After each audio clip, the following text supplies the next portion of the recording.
Have you ever noticed a subtle shift in how you smell? Perhaps a lingering scent that you can't quite place. Or maybe you sense a slight hesitation in a loved one's embrace. It's a delicate subject, isn't it?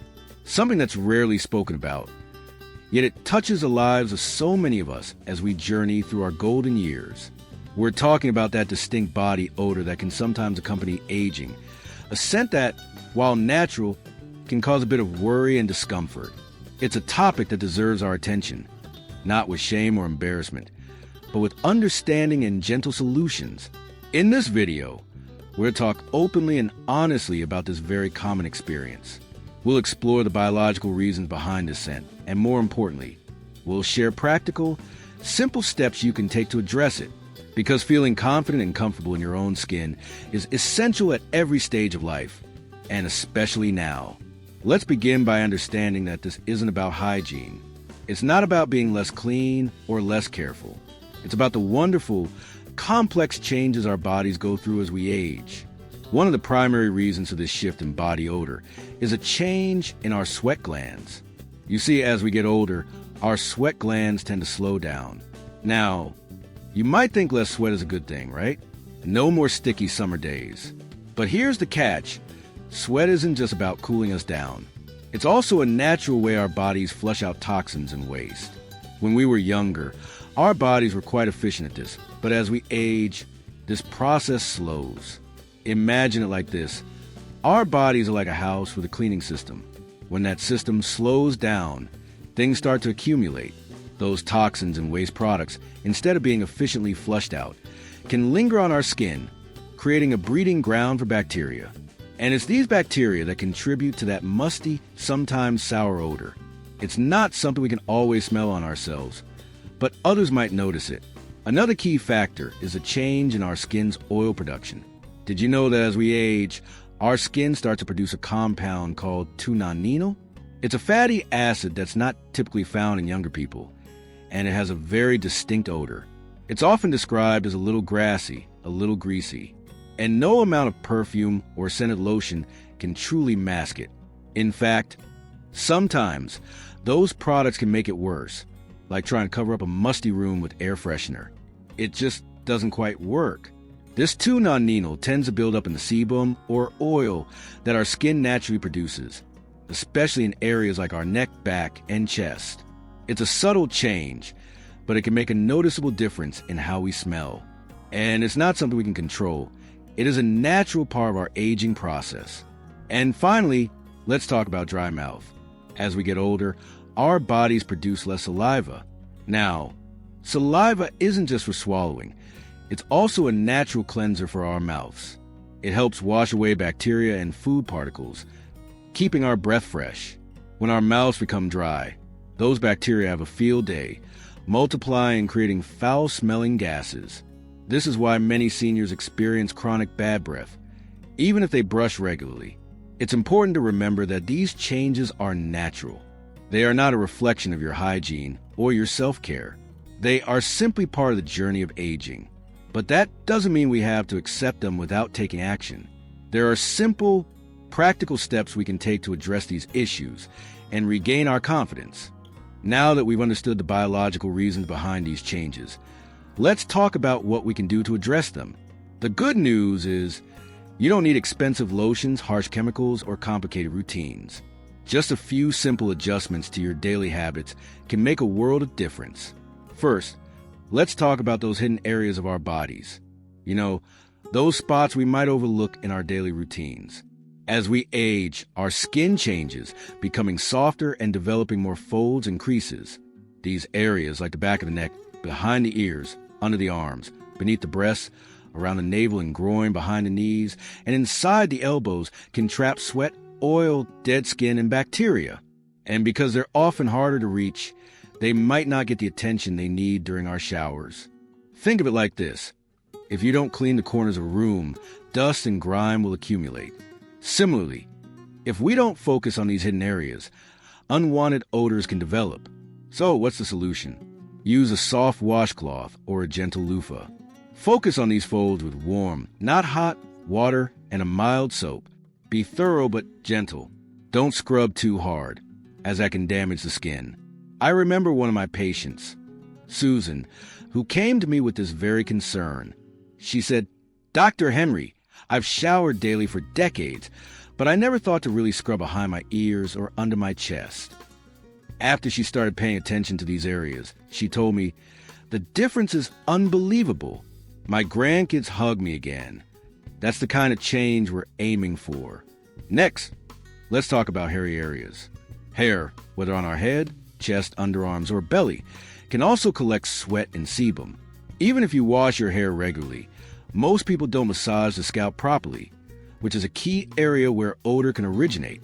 Think of your hair like a sponge. It absorbs and holds onto things. So, when shampooing, use your fingertips to gently massage your scalp for at least 30 seconds. For chest or underarm hair, make sure to lather fully, rinse well, and dry thoroughly afterward. Another patient, Tom, shared, "You told me massage my scalp when shampooing. I did for a week, and my wife actually said my head smells fresh now. Even my grandson plays with my hair again." It's amazing what a little attention to detail can do. And finally, let's address those sweaty zones, your feet, toes, and palms. These areas are packed with sweat glands, and when not cleaned properly, they become bacterial playgrounds. Feet, in particular, are often trapped in socks and shoes all day, creating a warm, moist environment where odor thrives. Imagine your feet in shoes all day. It's like being in a greenhouse, warm and humid. So, make sure to scrub your feet between your toes and your palms thoroughly. Afterward, dry them completely, especially before putting on socks. Rotate your shoes to give them time to air out and choose breathable cotton socks. John, another patient, told me, "My feet smelled so bad, my daughter-in-law kept the window open all the time. Now I wash between my toes, dry carefully, and change socks daily. Problem gone." Just by adding this focused scrubbing routine to your daily habits, you'll see a major difference fast. It's about being mindful and thorough, not about spending hours in the shower. Now that we've talked about where to focus our cleaning efforts, let's discuss some simple lifestyle habits that can make a real difference. These habits are all about supporting your body's natural cleaning systems, and they don't require expensive products or strenuous routines. First, let's talk about hydration. You probably heard it a million times. Drink more water. But there's a reason for that. Warm water, especially first thing in the morning, gently flushes out toxins through your kidneys and bladder before they have a chance to build up on your skin or feed bacteria.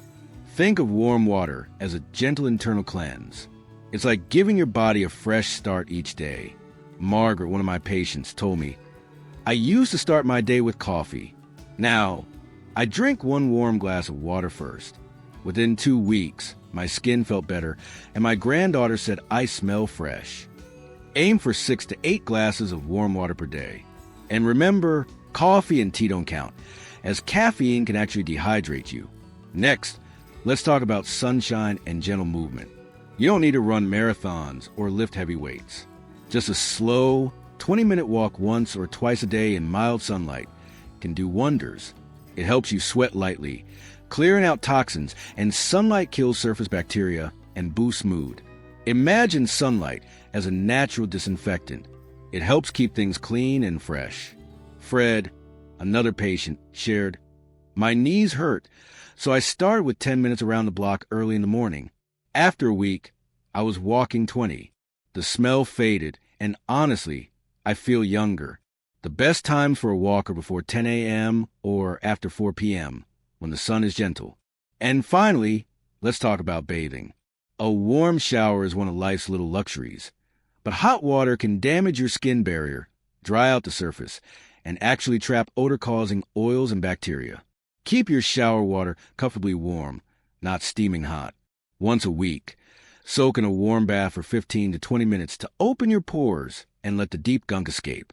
Remember, damp skin grows bacteria fast, so always dry your body thoroughly, especially those creases we talked about earlier. These simple habits, done consistently, can make a significant difference in how you smell and how you feel. So, to recap, we've talked about the biological reasons behind the distinct body odor associated with aging, and we've shared practical, simple solutions to address it.